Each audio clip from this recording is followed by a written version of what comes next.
સમગ્ર સૌરાષ્ટ્રના ખેડૂતોને જે રીતે ગોંડલ માર્કેટિંગ યાર્ડ ઉપર ભરોસો છે, કાલે આખી રાત લગભગ 2000 કરતા પણ વધારે વાહનો અત્યારે હાઈવે ઉપર હાલાકી ન પડે એના માટે અમે એક પાર્કિંગની વ્યવસ્થા કરી છે. ત્યાં 1800 થી 2000 વાહનોનું સ્ટોરેજ થયું હતું. આખી રાતમાં ગોંડલ યાર્ડના નહીં પણ ગુજરાતના ઇતિહાસની સૌથી મોટી કોઈ માર્કેટિંગ યાર્ડમાં આવક થઈ હોય તો એનું નામ ગોંડલ માર્કેટિંગ યાર્ડ છે. 2.5 લાખ બોરી માર્કેટિંગ યાર્ડમાં કાલે ઘઉંની આવક થઈ હતી.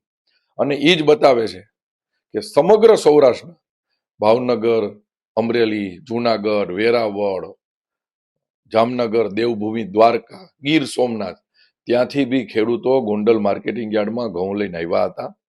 અને અત્યારે ઘઉંની બજાર 450 થી લઈ અને 750 સુધી ખેડૂતોને મળે છે.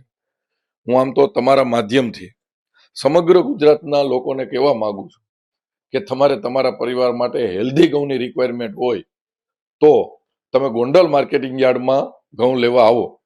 કારણ કે ભારતની નહીં, વિશ્વની કોઈ કંપની એવી બાકી નહીં હોય કે જે ગોંડલ માર્કેટિંગ યાર્ડમાં ખરીદીમાં નહીં આવતી હોય. તો જ 2.5 લાખ ગુણી એટલે ગોંડલ માર્કેટિંગ યાર્ડમાં ઘઉંથી ઉભરાઈ ગયું છે. ઘઉંનો દરિયો હોય એવું લાગે છે. અને એનો બી લગભગ 3-4 દિવસમાં પાછો નિકાલો પણ થઈ જશે.